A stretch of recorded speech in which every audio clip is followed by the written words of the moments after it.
Hello, नमस्ते, नमस्कार मोरेना, कैसे हैं सभी लोग। तो आइए आज हम अपने शो के अंदर बात करने वाले हैं एक ऐसी शख्सियत से जिन्होंने कई सालों से मोरेना शहर के अंदर रहकर मोरेना की जनता की सेवा की है, साथ ही साथ अपना काफी योगदान दिया है मोरेना को एक अच्छा स्थान बनाने के लिए। तो हम सबके बीच हैं सुभाष सिंह सिकरवार जी। तो आइए आज हम बात करते हैं, जानते हैं इनकी सारी कहानी के बारे में और इन्होंने कैसे शुरुआत किया, क्या क्या इन्होंने मुरैना के अंदर देखा और अपने समय के अंदर शुरुआत से लेकर अब तक क्या क्या बदलाव हुए। और काफी सारे हम ऐसे मुद्दों पर भी बात करने वाले हैं जो आज हमारे समाज में जिनके ऊपर बात करना बहुत ज्यादा जरूरी है, क्योंकि लोग हो सकता है उस पर चुप्पी साध हैं, बात करना भूल चुके हैं। जब तक बात नहीं होगी तब तक शायद वो चीजें निकल कर भी सामने नहीं आएंगी। तो सबसे पहली बात, आप मुरैना शहर में कब से हैं, शुरुआत से? मैं सर्वप्रथम आपको ये चैनल को बधाई शुभकामनाएं देता हूँ कि आज मेरे को बुलाया और ये आपका ब्रेन एजुकेशन की तरफ से ये कार्यक्रम रखा गया, तो उसकी तरफ से नमस्कार हम आप सभी साथियों को, भाइयों को।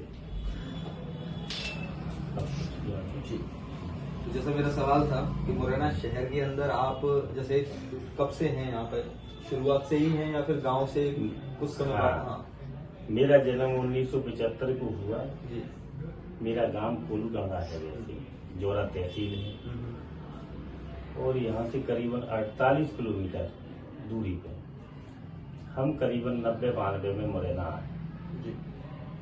मैं पहले कोर्स पढ़ते थे हम लोग एक साल, उससे पहले कई जगह मेरा ऐसे स्कूल था कोटरा, वहाँ पढ़ाई की।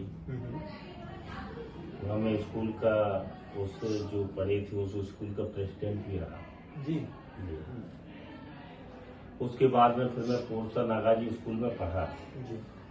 तो थोड़ी पारिवारिक परेशानियां हुई हमारी, तो हम लौट के मुरैना शिफ्ट हो गए 92 में। 92-93 से लेके आज करीबन 32-33 साल के करीब, तब से लेके फिर मैं राजनीति जीवन में मान लो मेरा 2025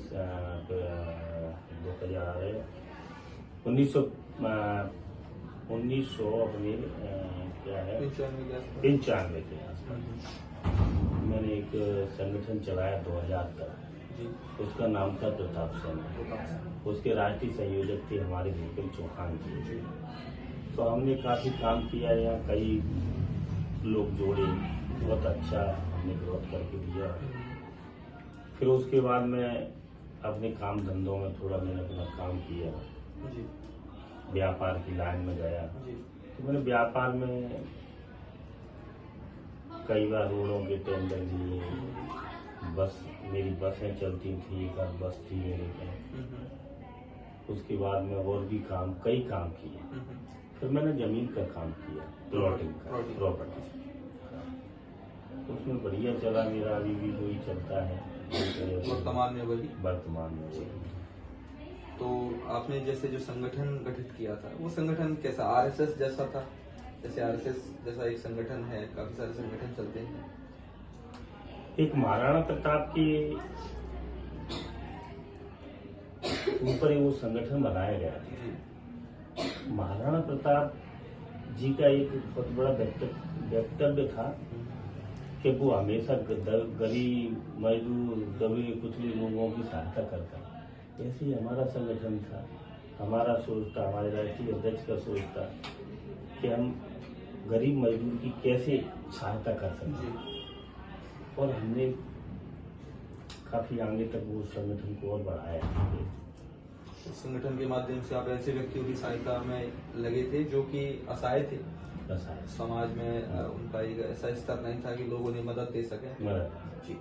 तो इस संगठन के चलते आपने ऐसे कई सारे लोगों की मदद भी की होगी। अच्छा, ये संगठन जैसे आज के समय में हम देखते हैं कि कई सारे संगठन हैं जो केवल एक ही धर्म को समझते हैं, एक ही धर्म के लोगों की मदद करते हैं। आपके संगठन में क्या यही नियम फॉलो होता था कि एक ही धर्म के लोगों को हम सपोर्ट करेंगे? क्योंकि हो सकता है लाचारी तो धर्म देख के नहीं आती, हिंदू को भी हो सकती है, मुसलमान को भी हो सकती है, ईसाई को भी हो सकती है।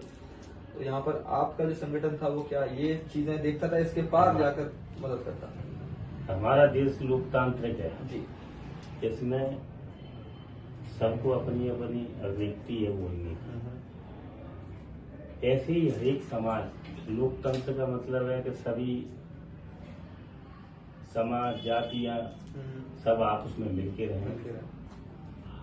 तो लोकतांत्रिक देश में सबको, हिंदू हो, मुसलमान हो, सिख हो, ईसाई हो, एक भाईचारे की तरह ही सबको रहना चाहिए। बिल्कुल। और हमारा प्रयास है कि सब मिलजुल के ही रहें। और जो लोग एक राजनीति करते हैं वो देश में, प्रदेश में वोट के लिए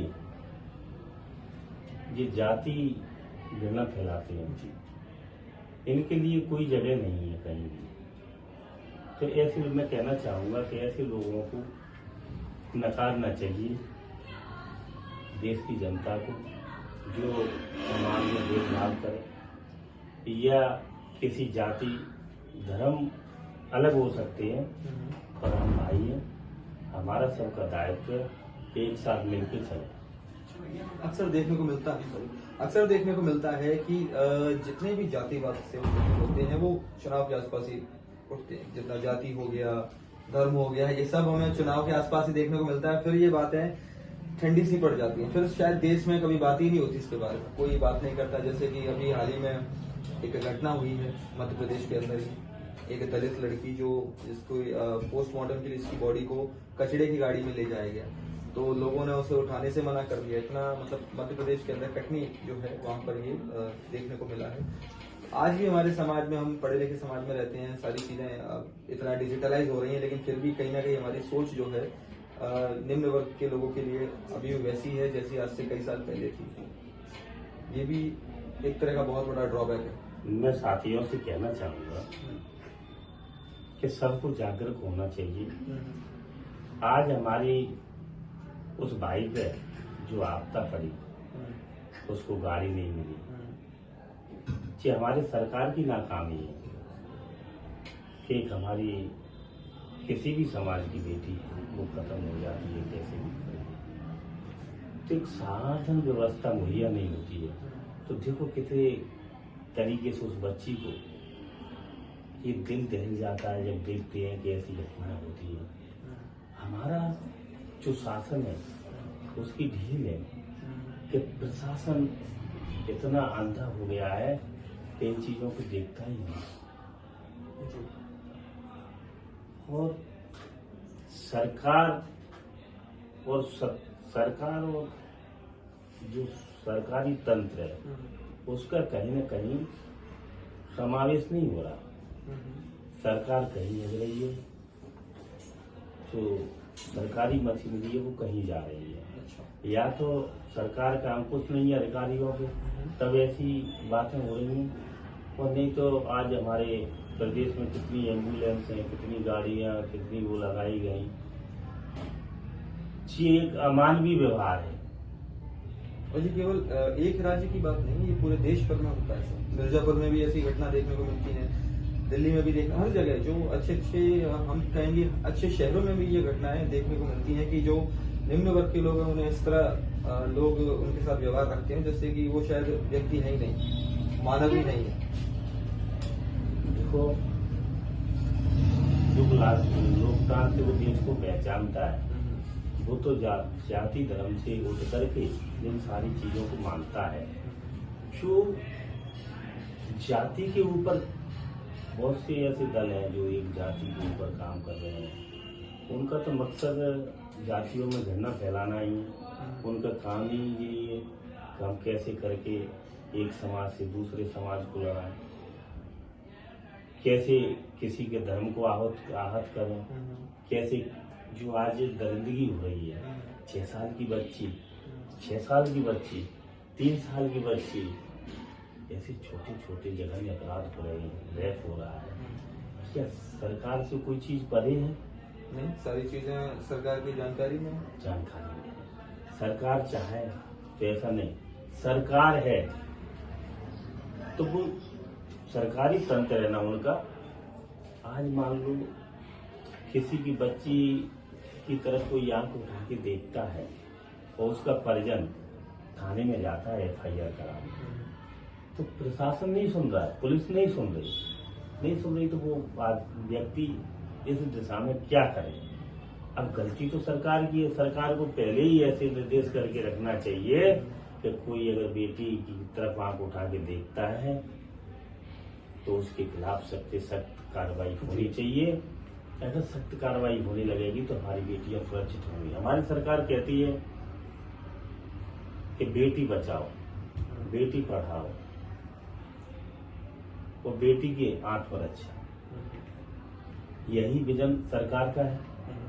तो सरकार कहती तो है पर इन बातों को करती नहीं। क्यों नहीं करती?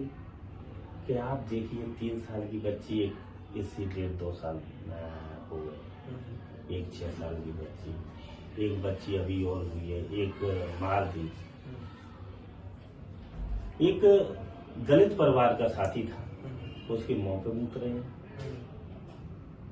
एक आदिवासी भाई था, उसको मल खिला रहे हैं।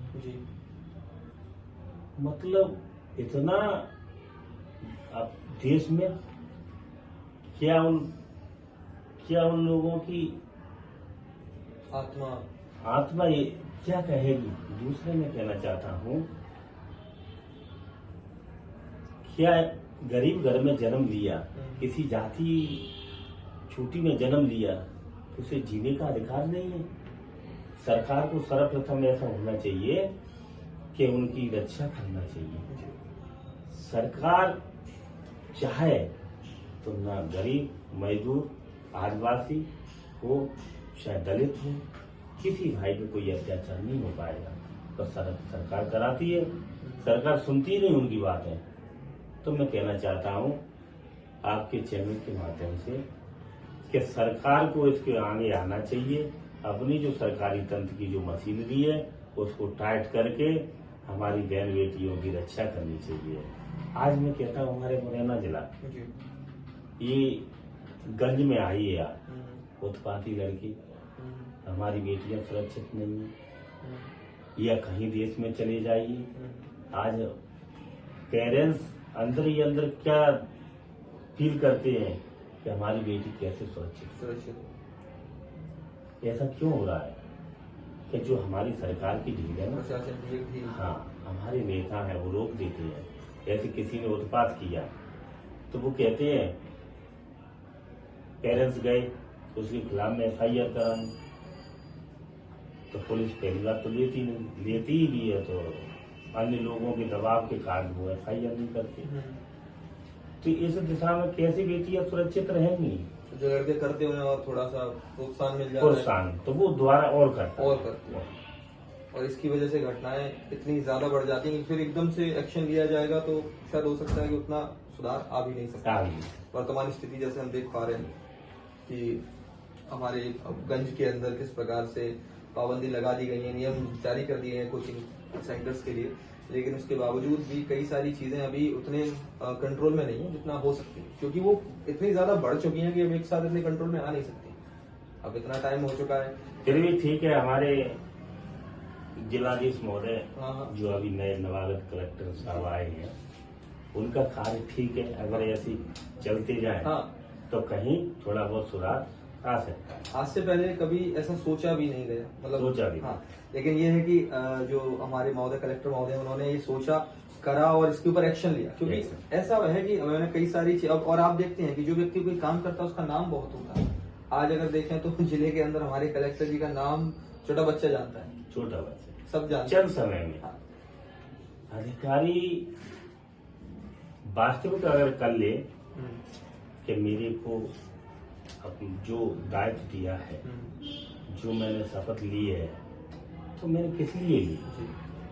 कि मैं ऐसे कलेक्टर है, कलेक्टर का एक प्रोटोकॉल है, उसका एक जिले का मुखिया है, अगर वो चाहे तो बहुत सी चीजें सामान्य हो जाए, जो उत्पात हो रहा है वो बंद हो जाएगा। एसपी है, एसपी चाहे तो क्राइम बंद हो जाएगा। कराता कौन है? वही लोग कराते हैं।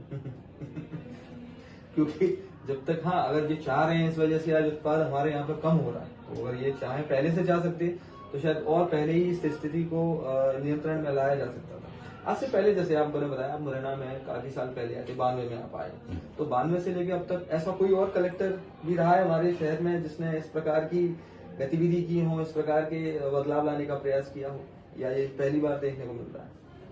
इससे पहले करीब 2007 के करीब जुलानिया साहब कलेक्टर आए, बहुत अच्छे प्रशासक थे। उन्होंने वास्तव में जात धर्म इन सब चीजों को परे करते हुए एक विकास पे काम दिया। हमारा मुरैना इतना पिछड़ा हुआ था कि आप देखते तो रास्ते नहीं थी, कोई रोडें नहीं थी, कोई विकास का काम ही नहीं था। मुरैना बहुत पिछड़ा हुआ था। तो कलेक्टर साहब आए तो सर्वप्रथम उनने एक चौड़ी रोड गंज से बनाई, अच्छा, एक बाजार में उनने सड़क, फिर हमारा बैरियर है, तो बस स्टैंड दुकान उनने, तो बीच का एक गैप था ना बाजार से लेके और बैरियर तक का, जो खाली था, अच्छा, बहुत खाली था। तो उनकी सोच थी कि यहाँ जो बैरियर चौराया है वहाँ पर बस स्टैंड बना, तो उनने प्राइवेट और सरकारी 2 बस स्टैंड बनाए। हमारा पहले बस स्टैंड था रात का पहले। तो उस बस स्टैंड से क्या हुआ कि वहाँ बसें रुकने लगी, धीरे धीरे लोगों का बड़ा, धीरे धीरे रोड बसती गई, चारों तरफ हाउसिंग बोर्ड बनाया, और उन्हीं की देन थी, उन्होंने ही अपना नया हाउसिंग बोर्ड काफी तो उन्होंने इतना बदलाव किया शहर में कि मुरैना थोड़ा लगने लगा कि हाँ मुरैना है। इसके बाद काफी कलेक्टर आए गए, तो ऐसा कोई काम ज्यादा नहीं किया। वर्तमान में भी हम यही चाहेंगे कि ऐसे काम होते रहे मुरैना शहर के अंदर, और जिससे कि मुरैना शहर की जो छवि है वो काफी अच्छी बनी रहे सब। क्योंकि मुरैना की जो छवि आप जानते हैं, आपसे करवा रहे हैं, मैं भी हूँ, तो कैसी छवि है हमारे शहर की, और खासकर छवि को सुधारने के लिए हमारे शहर का बहुत ज्यादा अच्छा होना भी जरूरी है। इसके साथ आज की बातचीत को हम यही समाप्त करते हैं, क्योंकि समय जो है हमारे पास बहुत लिमिटेड है, आपके पास भी बहुत लिमिटेड है। तो चलिए आज वाइंड अप करना है। थैंक यू, धन्यवाद। अभी वो तो वाइंड अप के लिए दोबारा रिकॉर्ड करेंगे। इसी के साथ कुछ प्रश्न हमारे सामने भी आए हैं, क्योंकि हमें ऐसी शख्सियत से जब बात करने का मौका मिलता है तो इतने कम समय में हम ना जाने क्या क्या बात कर लें, हमें ऐसा लगता है कि ऐसी ऐसी बातें पूछ लें। तो इसीलिए कुछ बातें हैं जो मैंने लिख रखी थी पहले से ही, तो मैं आज आपसे एक एक करके पूछना चाहूंगा। जी। तो सबसे पहला मेरा प्रश्न ये है कि इसमें प्रश्न ही क्या, ये तो एक तरह से सबको पता है कि मुरैना विधायक के आप बहुत खास माने जाते हैं। आप उनके साथ आपकी यात्रा जान पहचान में कैसे शुरू, मतलब कैसे आपकी जान पहचान और ये सारी चीजें हुई, आप बता सकते हैं इसके बारे में? मैं काफी समय से कांग्रेस का काम कर रहा था, तो मेरी एक बार माननीय हमारे जिलाध्यक्ष दीपक शर्मा जी डीसीसी के प्रेसिडेंट थे यहाँ, कांग्रेस कमेटी के जिलाध्यक्ष, उनके माध्यम से मेरी मुलाकात जिला दिनेश कोचर जी से, जो किसान कांग्रेस के प्रदेश अध्यक्ष रहे। पर उनका मेरा जब मिलन हुआ तो मेरी कई विषयों पर चर्चा हुई उनसे। मैं शिकरवा, वो गुर्जर, मेरा उनका पहले से कोई ज्यादा वो नहीं था, मैं उनको वैसे जानता था, वो मेरे, पर उनके काम की जो शैली थी, जो उनका एक भाव था लोगों के प्रति। दिनेश गुर्जर जी एक ऐसा व्यक्ति था जो हर समाज, हर वर्ग को अपने दिल में बसा के रखता, हर एक के प्रति उसकी सोच इतनी अच्छी थी कि मान लो छोटा भी मिल गया तो उनका ऐसा भाव था कि मैं इसको कितना बड़ा मानूं। तो मैं उनके साथ मैंने काम किया। मैं जिले में पहले मेरे को मंडलम ऐसे हमारे थे, उनमें बनाया, फिर जिले में महा सेक्रेटरी बनाया मेरे को, जिले में महामंत्री रहा मैं फिर कांग्रेस कमेटी, फिर जिले में उपाध्यक्ष बनाया मेरे को। फिर उसके बाद में मैं प्रदेश से जिला संगठन